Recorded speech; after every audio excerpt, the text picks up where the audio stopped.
voorware voorreg om elke oggend saam met jou tyd te maak vir God se woord. Ons is besig met die boek Filippense en ons is vanmôre in hoofstuk 2 en ek gaan vir jou lees vers 16 tot 18 en vanmôre se tema is God bly in beheer. Kom ons lees saam Filippense 2, 16 tot 18.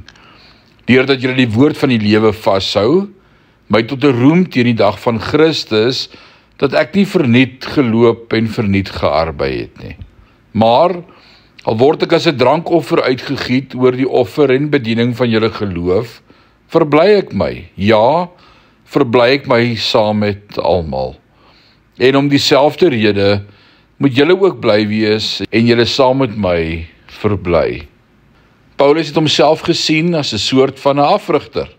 En omdat hy 'n pad stap met hierdie gemeente, gaan hy ook loon ontvang en trots wees op hulle met die uitdeel van hulle loon. Is ek en jy ook afrigters verander? Wat 'n voorbeeld is ons verander? Ons is almal in 'n vuuroond, besig om getoets te word. En ons moet bly wees daaroor. Paulus was saam met die gemeente en hulle saam met hom. Maar al word ek as 'n drankoffer uitgegiet, sê hy, al word hy geoffer, al sterf hy eerste, gaan hy steeds bly wees. In sy versoek, wees saam met my bly. Al het hy geweet hy gaan dalk sterf, was daar nie hartseer nie. Maar hoekom nie? Want God bly altyd in beheer.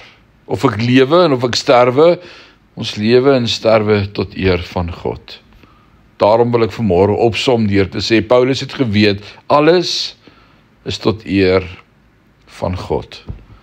Mag my in jou lewe ook in hierdie dag God verheerlik, en mag ons sê, alles is tot eer van God. Môre kuier ons verder, die Here seën jou. Amen.